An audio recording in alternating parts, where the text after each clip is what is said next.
हाँ जी। नमस्कार, स्वागत और अभिनंदन आप सभी का। जैसा आप सबको विदित है कि हम राजस्थान कला और संस्कृति पढ़ रहे हैं, जिसके अंदर सबसे पहले हम उन्हीं महत्वपूर्ण बिंदुओं के बारे में चर्चा कर रहे हैं जो कि आपके एग्जाम के लिए बहुत ज्यादा इंपॉर्टेंट है। क्वेश्चन आपके एग्जाम में आते ही आते हैं। ठीक है, तो चलिए इसी क्रम में आज जिस टॉपिक के बारे में हम चर्चा करने जा रहे हैं वो है आपके सामने वेरी वेरी इंपॉर्टेंट, लोकवाद्य यंत्र। कौन सा टॉपिक पढ़ने जा रहे हैं? लोकवाद्य यंत्र। ठीक है, यानी कि हमारे राजस्थान में किस किस प्रकार के इंस्ट्रूमेंट है, यानी कि जो वाद्य यंत्र है जो बजाए जाते हैं। ठीक है, इनके बारे में तो आप हेडिंग लगा लीजिएगा, राजस्थान के लोकवाद्य यंत्र। ठीक है, राजस्थान के लोकवाद्य यंत्र आप हेडिंग डालिए।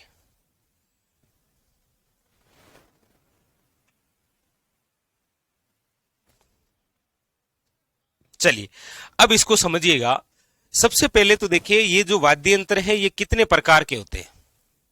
सबसे पहले हेडिंग लगाइए, वाद्य यंत्र के प्रकार। वाद्य यंत्र के प्रकार, और वाद्य यंत्र के कितने प्रकार होते हैं? तो याद रखिएगा 4 प्रकार। वाद्य यंत्र के प्रकार और वाद्य यंत्र कुल कितने प्रकार के होते हैं? 4 प्रकार के। कौन कौन से 4 प्रकार हैं? देखिए, वाद्य यंत्र जो 4 प्रकार के हैं वो है आपके ये देखिए, 4 प्रकार कौन कौन से देखिए।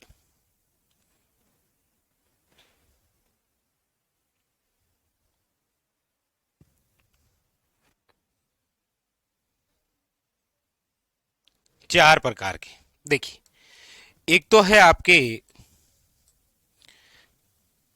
घन वाद्य यंत्र। घन वाद्य यंत्र, घन वाद्य यंत्र का मतलब यह होता है कि ऐसे वाद्य यंत्र जो धातु से बने होते हैं और जिन पर आघात करने पर आवाज आती है। जैसे सबसे बेस्ट एग्जाम्पल है आपके सामने घंटी। किसी मंदिर में या कहीं पर आप जाते हैं, जैसे हम विद्यालय की ही बात करें, सरकारी विद्यालयों में तो जो घंटी होती है लोहे की, वो इस प्रकार से धातु की बनी लोहे की होती है और उस पर आघात करने पर टन टन की आवाज आती है ना। तो घन वाद्य यंत्र का मतलब है वह वाद्य यंत्र जो धातु से बने होते हैं और जिन पर आघात यानी कि चोट करने पर आवाज आती है। ठीक है, लिखिए,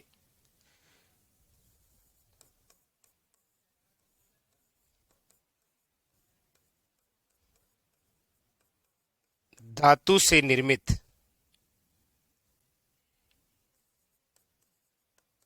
धातु से निर्मित वाद्य यंत्र जिस पर आघात करने पर, जिस पर आघात करने पर आवाज उत्पन्न होती है, वे कौन से वाद्य यंत्र है? याद रखिएगा, घन वाद्य यंत्र। ठीक है, दूसरा जो वाद्य यंत्र का प्रकार है वो है आपके सामने औनद वाद्य यंत्र। औनद वाद्य यंत्र का मतलब होता है ऐसे वाद्य यंत्र जो कि चमड़े से मंडे होते हैं और जिन पर आघात करने पर आवाज आती है। इसका सबसे बेस्ट एग्जाम्पल है आपके सामने ढोल। ढोल होता है ना जो चमड़े से मंडा हुआ होता है। रवि कुमार सर, इंस्ट्रूमेंट की फोटो भी लगाना। चलिए, यह आपकी बात हमारी टीम ने सुन ली है तो फोटो भी लगा देंगे। ठीक है, चलिए, औनद वाद्य यंत्र लिखिएगा,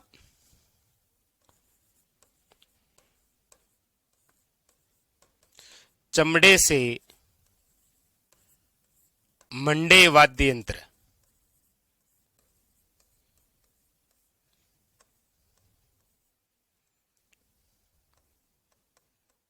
जिस पर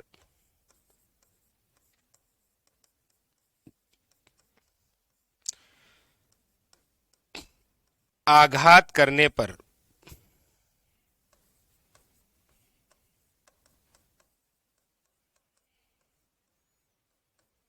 आवाज उत्पन्न होती है।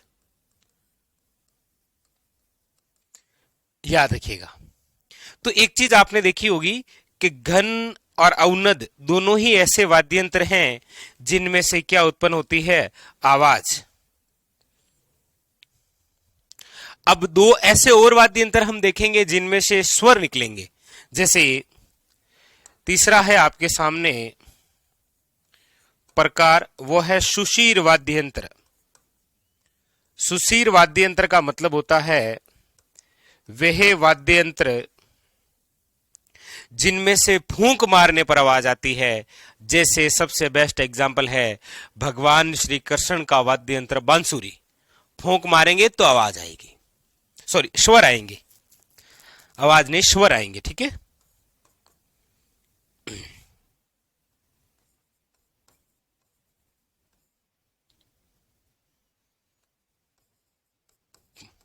फूंक मारने या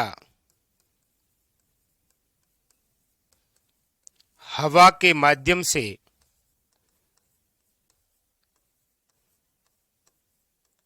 स्वर उत्पन्न होते हैं, वो है आपके सामने कौन सा? सुशीर वाद्य यंत्र। ठीक है। और नंबर 4 है आपके सामने, चौथा जो प्रकार है वो है तत्वाद्य यंत्र।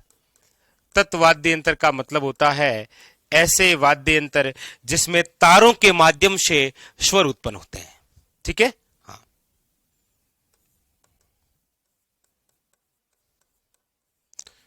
तारों के माध्यम से स्वर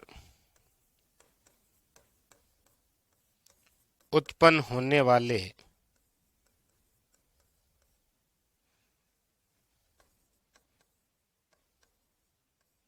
वाद्य यंत्र। लिखिए, चारों ही बड़े इंपॉर्टेंट है। उतारिए, चारों चारों बड़े इंपॉर्टेंट है। कौन कौन से? तो चार ही प्रकार होते हैं। एक है घन वाद्य यंत्र, एक है आपके सामने अवनद वाद्य यंत्र, एक है आपके सामने सुशीर वाद्य यंत्र, और एक है आपके सामने तत्वाद्य यंत्र। उतारिए इन चारों को।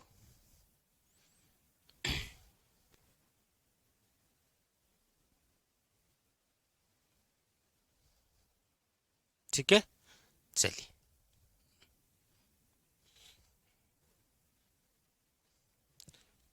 अच्छा, अभी जस्ट लगी है, क्लास अब शुरू हुई है आपके। वाद्य यंत्र यही लिखा है, इनको उतारिए।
चलिए ये लिख लिया।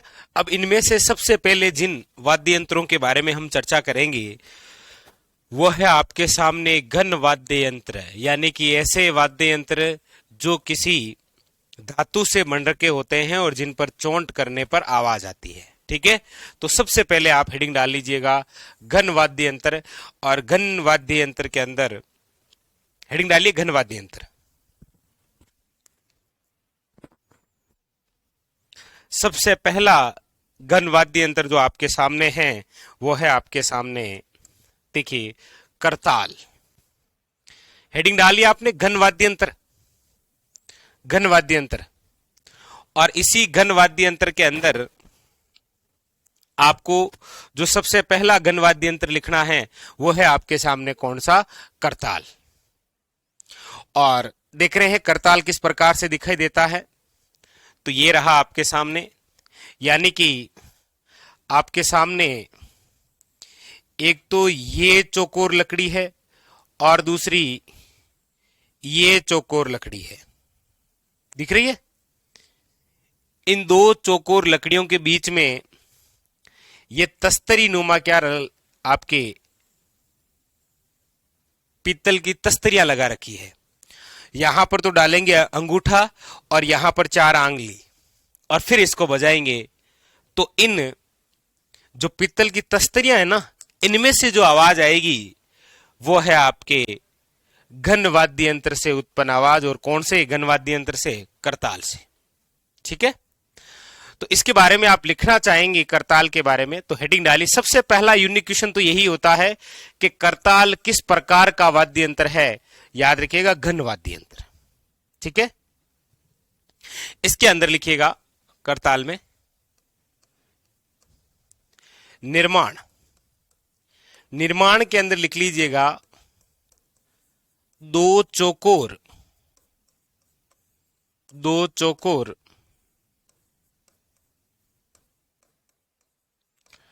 लकड़ियों के बीच में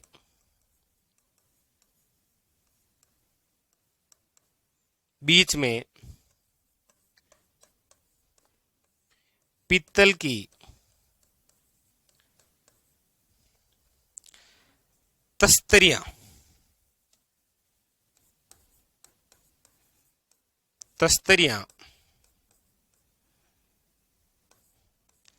लगी होती है, वो होता है आपके क्या, करताल।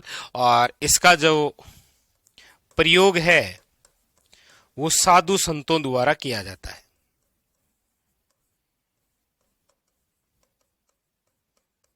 साधु संतों द्वारा।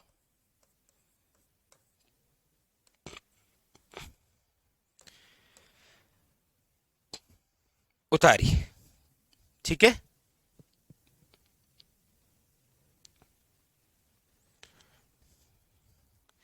लिखिएगा ये।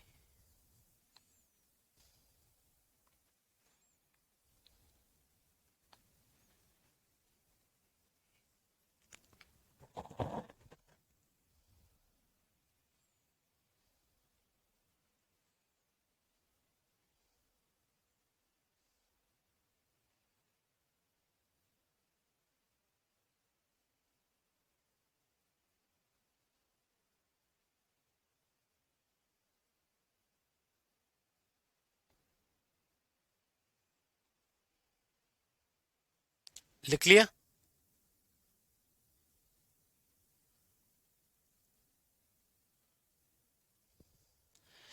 Mister Rakesh Saini, Sadiq Khan Manganiyar, magician of Kartal. नहीं, वो करताल के जादूगर नहीं है, वो खड़ताल के जादूगर है।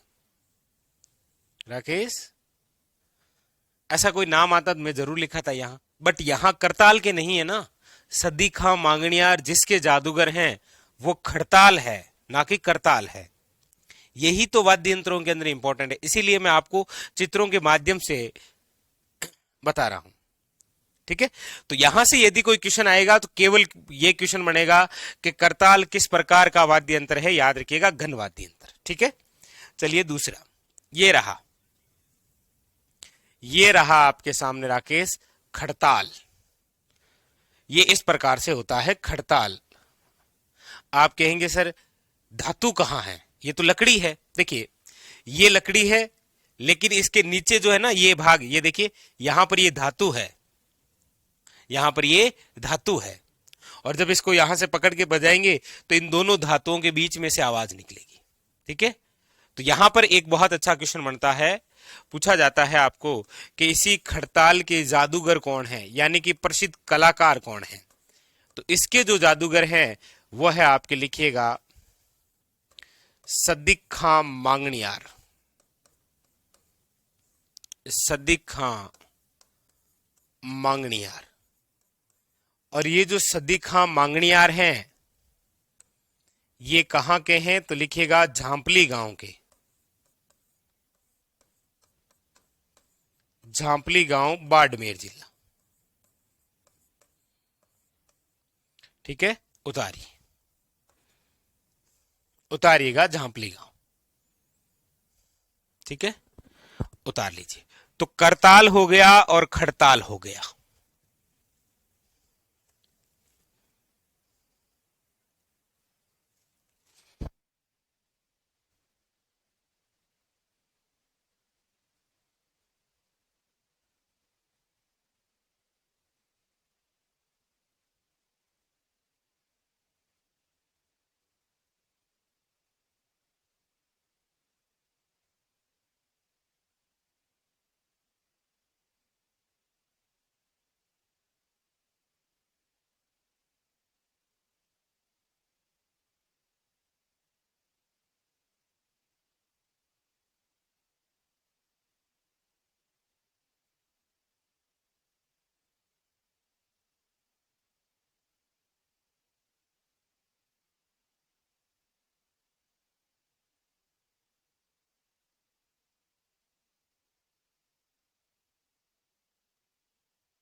तो ये इंपॉर्टेंट है, याद रखिएगा। ठीक है, चलिए अगला है आपके सामने, देखिए टिकोरा। अब ये टिकोरा तो आप ऐसे सब जानते ही हैं, इसको यहां से पकड़ के ऐसे हिलाएंगे तो आवाज आएगी। और ये अक्सर कहां प्रयोग करते हैं, तो आप देख रहे होंगे कि ये थाली में रखा हुआ। घरों के अंदर जब आरती या भगवान की पूजा करते हैं तो इस टिकोरा का प्रयोग जरूर करते हैं। ठीक है, तो नंबर 3 करके लिख लीजिएगा टिकोरा। क्या है, टिकोरा। और इनसे लिखना चाहे तो आप लिख सकते हैं कि घरों में पूजा या आरती के समय।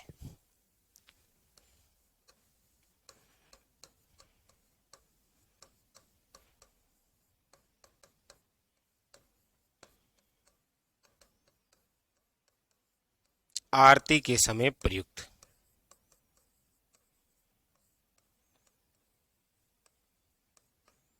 बस, और इसमें कोई बात नहीं है, उतारी।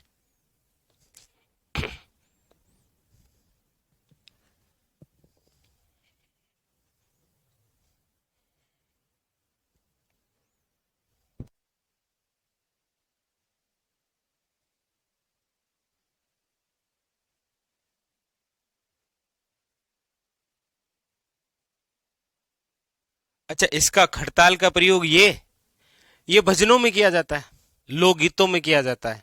ठीक है, जब मांगणियार जाति अपनी गायकी करती है उस समय इनका प्रयोग होता है। ठीक है, ऐसा कोई क्वेश्चन प्रोपरी आता नहीं है, क्योंकि सिंपल सी बात है, कोई भी वाद्य यंत्र हो उसका प्रयोग कहां करेंगे। जैसे अब शहनाई है तो सिंपल सी बात है विवाह के अवसर पर करेंगे। इस प्रकार के करताल खड़ताल है ये लोकगीत या भजनों के समय करेंगे हम। ठीक है। अब जैसे टिकोरा है तो किस समय प्रयुक्त होगा? सिंपल सी बात है, घरों में जब पूजा या आरती करेंगे उस समय प्रयुक्त होगा। ठीक है, चलिए ये लिख लिया ना। अगला लिखिए। अगला है आपके सामने वीर घंटा।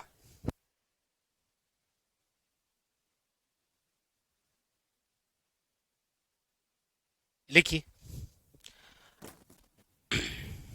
अब ये वीर घंटा, आप इस वीर घंटा को देखेंगे ना, और एक बार इसको देखिए, टिकोरा का बड़ा रूप।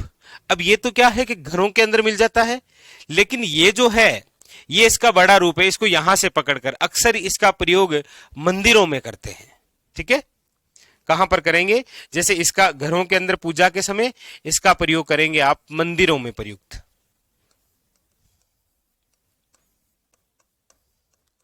मंदिरों में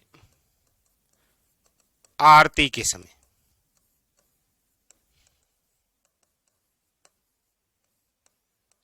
प्रयुक्त। ठीक है, वीर घंटा ये इस प्रकार का है, मतलब टिकोरा का ही बड़ा रूप। ठीक है,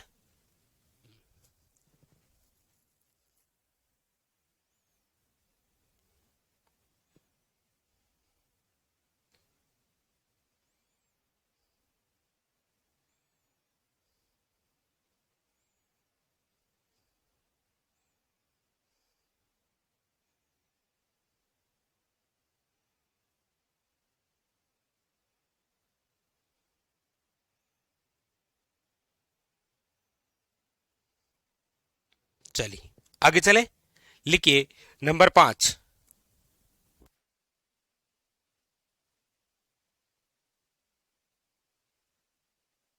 नंबर 5 लिखिएगा, घंटा या घड़ियाल।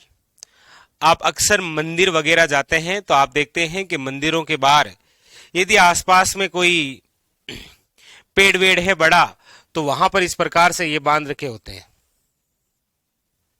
ठीक है, वरना यही घंटा आपको मंदिरों के अंदर ऊपर से बांध कर लटकाया जाता है ना, और जैसे ही आप मंदिर में प्रवेश करते हैं तो बजा के फिर आगे बढ़ जाते हैं। ये वही है मंदिरों में।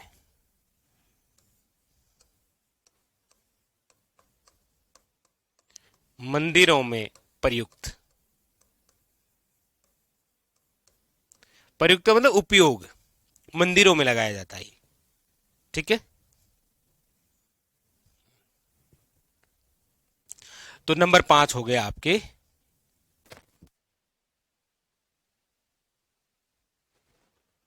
लिख लिया। लिखिए नंबर 6। नंबर 6 है आपके लेजिम ग्राशिया। आप देखेंगे कि यहां पर धातु से बनी हुई है एक नली होती है, और जिसके इस प्रकार से धनुषाकार में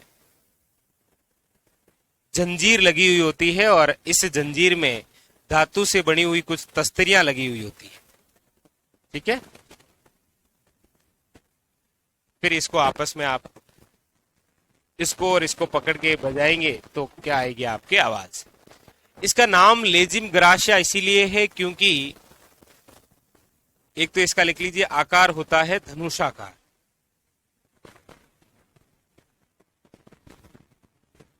धनुषाकार, और दूसरा लिखिएगा इसका जो प्रयोग है वो ग्रासिया जनजाति द्वारा किया जाता है। प्रयोग ग्रासिया जनजाति, इसीलिए इसका नाम क्या हो गया, याद रखिएगा, लेजिम ग्रासिया। 2 बिंदु लिख लीजिए, लेजिम ग्रासिया। ठीक है, चलिए।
चलिए, नहीं वो हो सकता है आपके मोबाइल में नेटवर्क एरर आ रहा हो।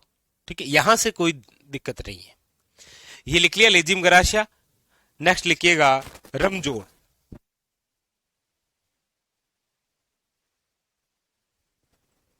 रमजोड़ देखिए कितने नंबर हो गए थे? 6। नंबर 7 क्या है? रमजोड़।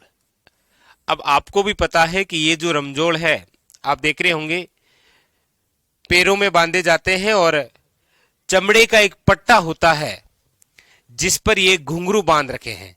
अब आप कहेंगे सर इससे पहले आपने बताया था कि चमड़े से मंडे हुए वाद्य यंत्र अवनद वाद्य यंत्र होते हैं, तो फिर यहां पर तो रमजोड़ घन वाद्य यंत्र है। तो बात यह थी कि चमड़े से मंडे हुए वाद्य यंत्र जिन पर आघात करने पर आवाज आती है, बट यहां से आवाज चमड़े से थोड़ी आएगी। यहां पर जो आवाज आएगी वो इन घुंघरू से आएगी, और ये घुंघरू सब के सब धातु से बने हैं। ठीक है, अब जैसे ही पैर में बांध दी और फिर जैसे जैसे पैर पटकेगा ना, तो ऐसे आवाज आएगी घुंघरू में से, वो है रमजोड़। तो याद रखिएगा, पैरों में बांधे जाते हैं, पैरों में बांधते हैं। दूसरी बात, ये बनता कैसे है? तो याद रखिएगा,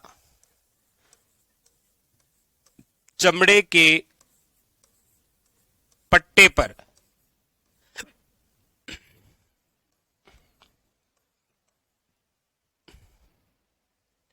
घुंघरू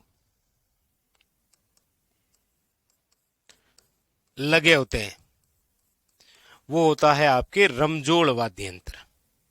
ठीक है, उतारी। अच्छा, 5वां है क्या ये? कहां है भाई? देखो, पहला करताल, दूसरा खड़ताल, तीसरा टिकोरा, चौथा वीर घंटा, 5वां घंटा या घड़ियाल, नंबर 6 लेजिम गराशे और नंबर 7 रमजोड़। उतारिए। नंबर 7 रमजोड़। रमजोड़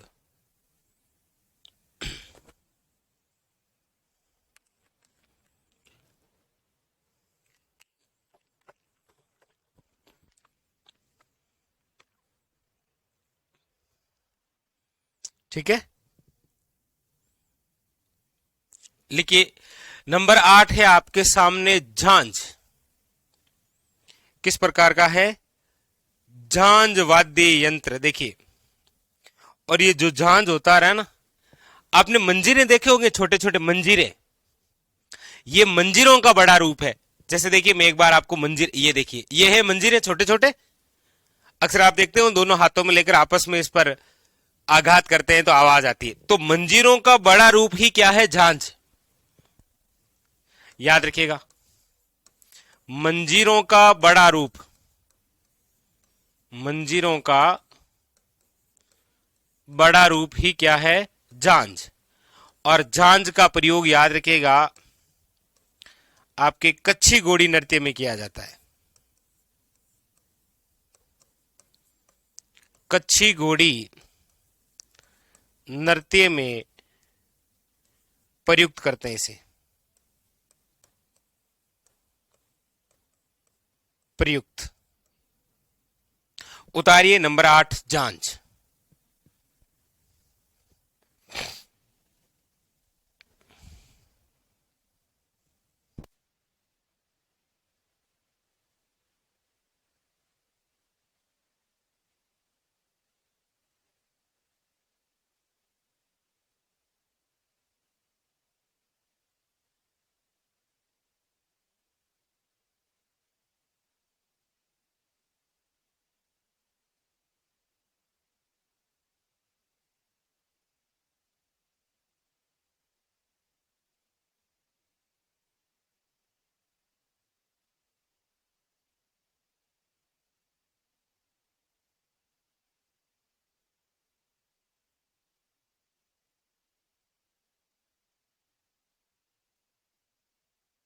लिख लिया ना झांझ?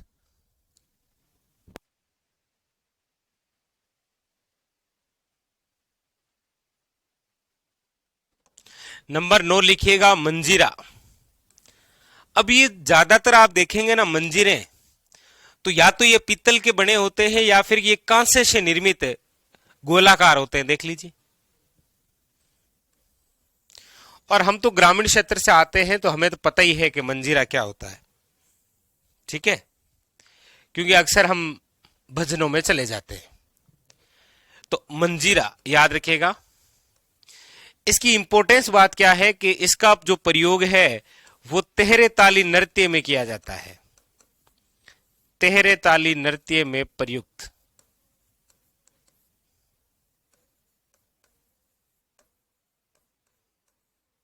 कौन सा? उतारिए मंजीरा, 9 नंबर मंजीरा। हाँ, कच्छी घोड़ी जो नृत्य है वो शेखावटी का है, और ये आपके पाली का है, तेरे ताली नृत्य। ठीक है, नृत्य के समय ये बात हम करते हैं।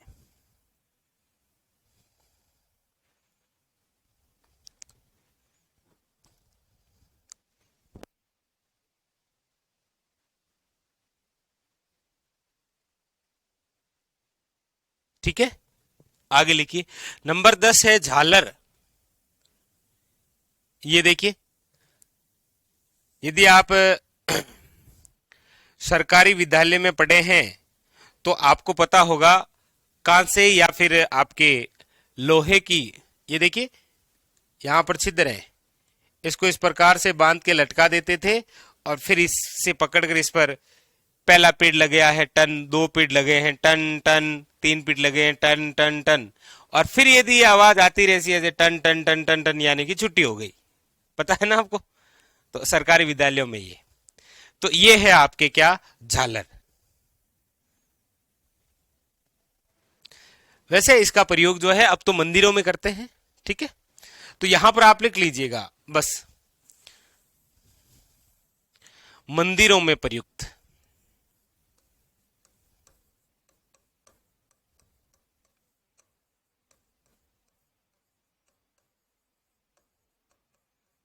मंदिरों में प्रयुक्त, उतारिए झालर।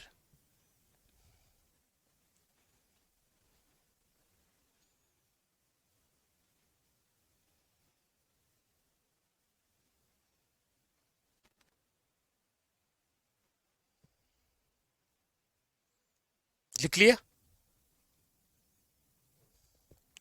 चलिए लिखिएगा नंबर 11, थाली। थाली अगर थाली जबकि मापा रोटी खावा, ये देखो थाली, इस पर आघात करेगा तो क्या आएगी, आवाज। ये है आपके थाली नामक वाद्य यंत्र। ठीक है, वैसे आप सभी जानते हैं कि ये कांसे से बनी हुई थाली, और थाली कब बजाया करे, थाली बाजा करे जब घर में किसी बेटे का जन्म होता है, पुत्र के जन्म के अवसर पर घरों में थाली बजाते हैं, पता है ना? हाँ, पुत्र के, वैसे लिख लो कांसे से निर्मित होती है, कांसे से निर्मित। और याद रखिएगा, पुत्र जन्म के अवसर पर, पुत्र जन्म के अवसर पर कौन सा वाद्य यंत्र है, तो याद रखिएगा थाली नामक वाद्य यंत्र। ठीक है, नंबर 11 लिखो, थाली।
चलिए, लिख लिया। आगे लिखो, नंबर 12 है चिमटा। ये देखो चिमटा, इसको भी बजाने की एक कला है। इसको यहां से पकड़ के बजाते हैं। आपा देने कोशिश करें तो बीच में आंगली आ जाए आपा के। ये चिमटा होता है, इसका प्रयोग करते हैं। आपके ये कितने नंबर है? नंबर 12 लिखिएगा। चिमटा भजन कीर्तनों में, भजन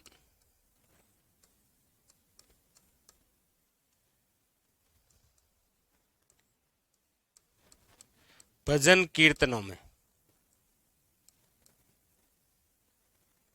लिखिएगा नंबर 12, चिमटा भजन कीर्तनों में।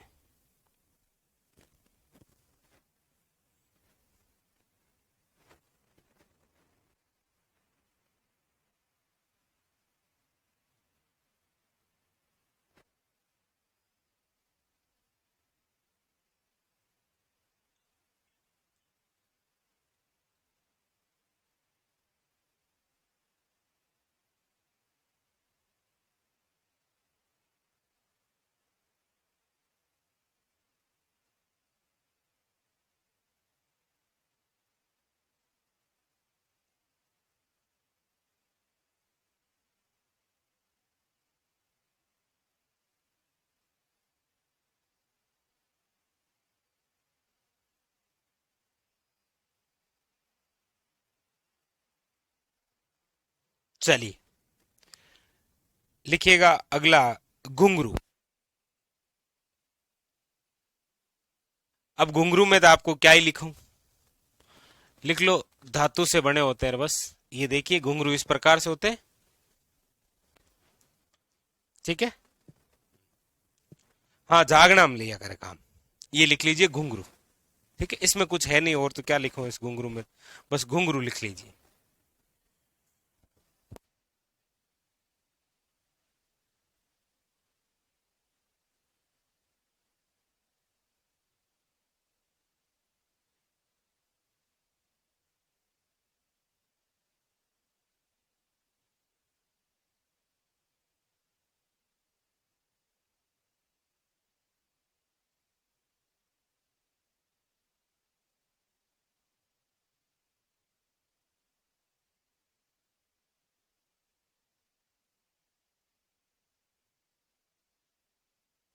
लिख लिया। लिखिएगा नंबर 14,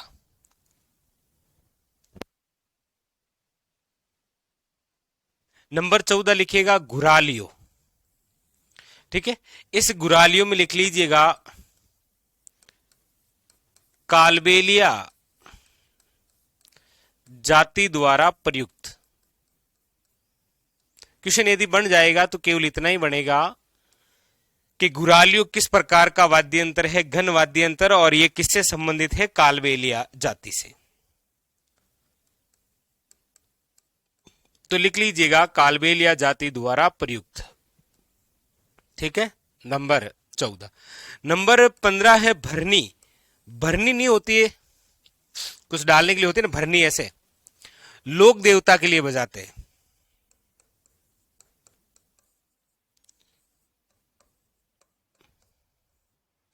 लोक देवता के लिए प्रयुक्त करते हैं इसको, भरनी। ये भी धातु से ही बनी होती है। फिर है आपके सामने श्रीमंडल, और फिर है आपके सामने हांकड़। हांकड़ नहीं होती है, जैसा आपने देखा होगा। अब हांकड़ किसी है तो एक तो भैंसा बांध जगह हांकड़ हुए हुए ना, लो की जंजीर, वैसी वो भी बजाने के लिए प्रयुक्त होती है, ठीक है। तो बस ये आपके सामने 16 प्रकार के वाद्य यंत्र हैं आपके सामने, ठीक है। सॉरी, 17 घन वाद्य यंत्र कंप्लीट। उतार लीजिए,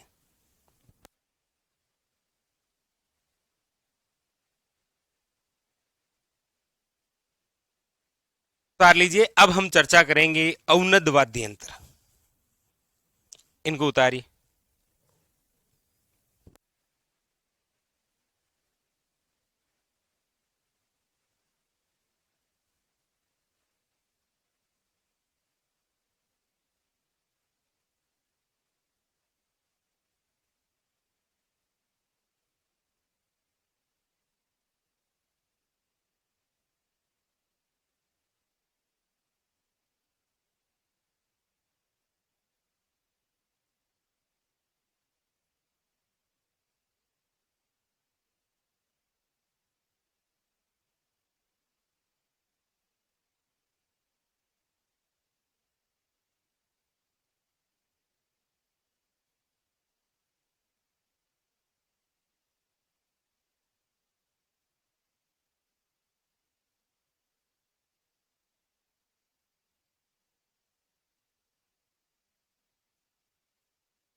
चलिए लिख लिया। तो लीजिए, अब आप हेडिंग लगाइए अवनद वाद्य यंत्र। सारे के सारे घन वाद्य यंत्र कंप्लीट। अब आप हेडिंग लगाइएगा अवनद वाद्य यंत्र। जैसा कि हमने पहले ही डेफिनेशन इसकी लिख ली थी कि अवनद वाद्य यंत्र का मतलब होता है ऐसे वाद्य यंत्र जो कि चमड़े से मंडे होते हैं और जिन पर आघात करने पर आवाज आती है। ठीक है, चलिए।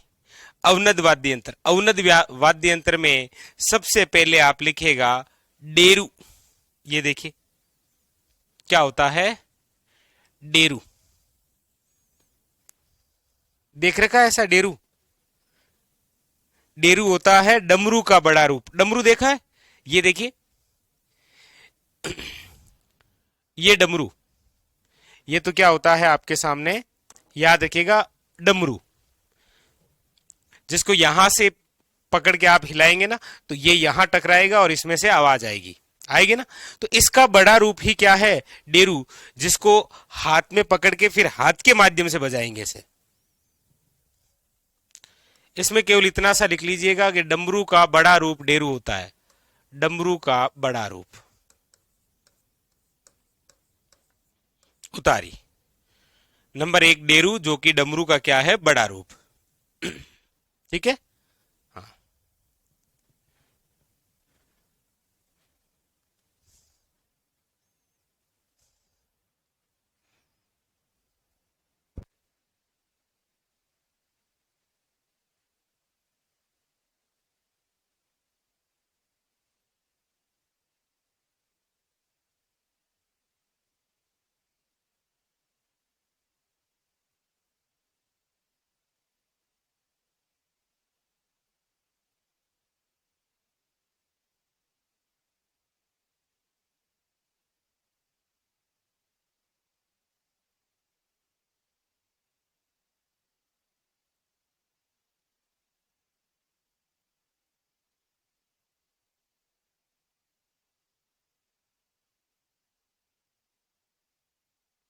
लिख लिया।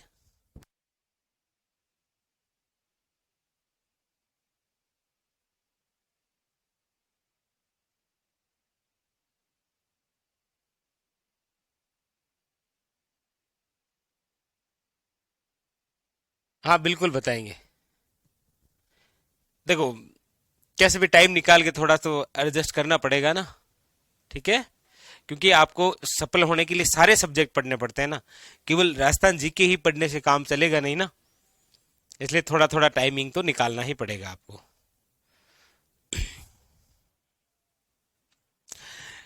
डमरू। डमरू आप सब जानते हैं कि ये भगवान शिव का वाद्य यंत्र है। भगवान शिव का वाद्य यंत्र। जकान बोलिया करो आप डुगडुगी।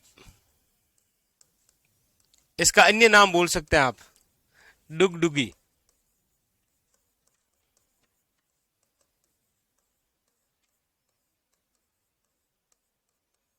डुगडुगी। ठीक है,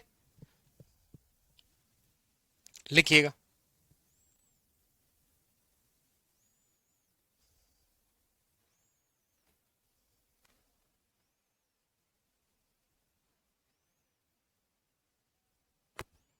लिखिए, तो डेरू और डमरू।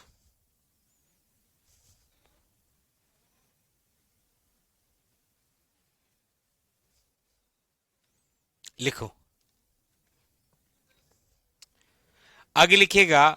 नंबर 3 है आपके सामने ढोलक। अब मेरे हिसाब से इसमें तो आपको बताने की आवश्यकता ही नहीं होती है, ढोलक। ये नाम तो आपने सबने सुन रखा है। ठीक है, लेकिन बस इतना आपको जरूर याद रखना है कि हम जितने भी अवनद वाद्य यंत्र पढ़ेंगे ना, उस अवनद वाद्य यंत्रों में सबसे प्राचीन वाद्य यंत्र यही है, जिसका प्रयोग भजन कीर्तनों और जागरणों में लिया जाता है। लिखिएगा, अवनद वाद्य यंत्रों में सबसे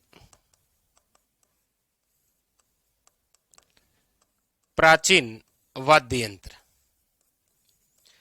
जितने भी अवनद वाद्य यंत्र है उसमें सबसे प्राचीन वाद्य यंत्र यही है। ठीक है, तो इसका प्रयोग करते हैं आप भजन कीर्तनों में, भजन कीर्तनों में प्रयुक्त, यानी कि जो जागरण दिए जाते हैं ना, जागरण में जब भजन संध्या होती है उस समय ढोलक बजाते हैं। हाँ राजेश चौधरी, अब उसमें तो नहीं, स्पष्ट रूप से तो नहीं दे रखा है। ठीक है, यदि कोई क्वेश्चन आ भी जाएगा तो वो करंट को रिलेटेड कर देगा आपको। ठीक है, जैसे पूछ लेगा आपको कि वर्तमान के अंदर राज्यपाल कौन है, वर्तमान में विधानसभा अध्यक्ष कौन है, पहले विधानसभा अध्यक्ष कौन थे, तो ये ऐसे को रिलेटेड कर देगा पॉलिटिक्स से घुमाकर। ठीक है, लिखिए ढोलक।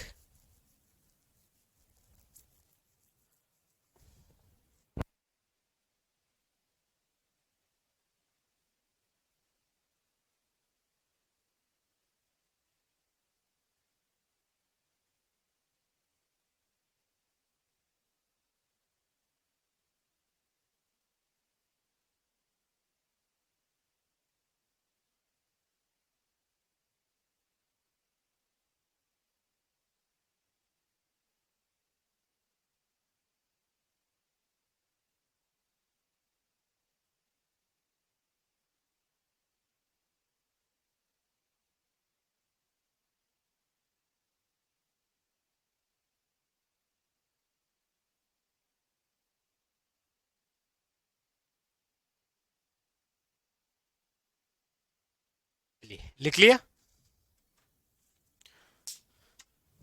नेक्स्ट,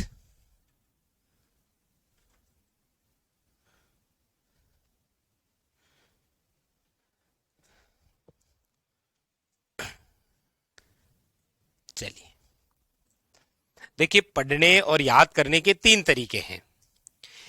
एक तो आप अभी मेरे से सुन रहे हैं, ऐसे भी पढ़ रहे हैं, लेकिन ये याद नहीं हो रहा है।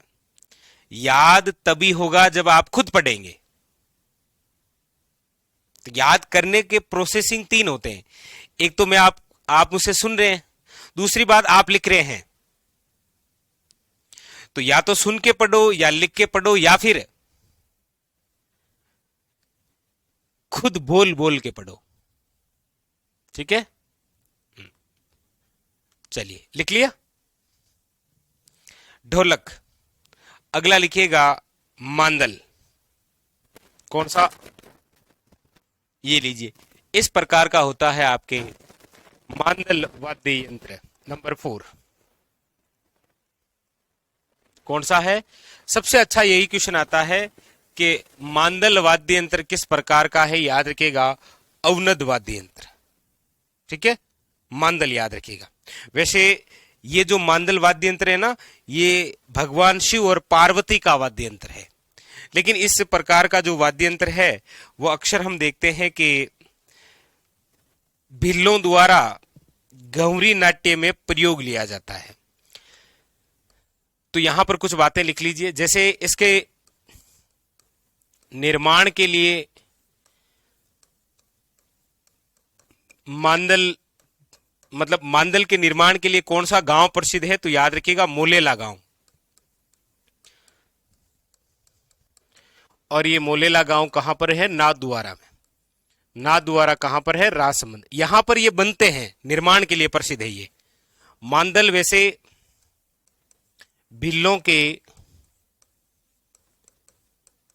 गौरी नाट्य में या गौरी लोक नाट्य में प्रयोग लिया जाता है, प्रयुक्त होता है। और मांदल ग्रासिया जनजाति का एक नृत्य भी है। ग्रासिया जनजाति का नृत्य भी है, याद रखिएगा मांदल। और मांदल एक वाद्य यंत्र भी है। ठीक है, याद रखिएगा, इंपॉर्टेंट। पीयूष वो है नहीं, इंपॉर्टेंट नहीं है ना, इसलिए नहीं लिखा है। हाँ, मोलेला के प्रसिद्ध है मांदल, वेरी वेरी इंपॉर्टेंट। लिखो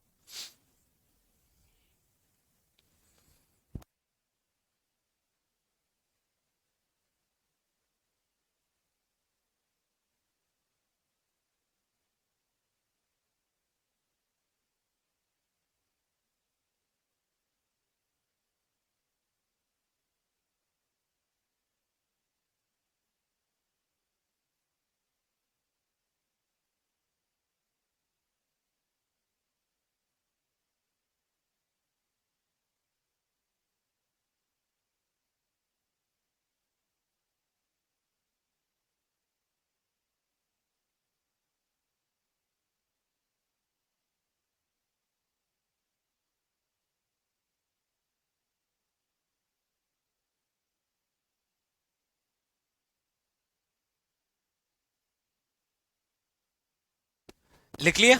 चलिए चलिए, तो फिलहाल आज के लिए इतना ही।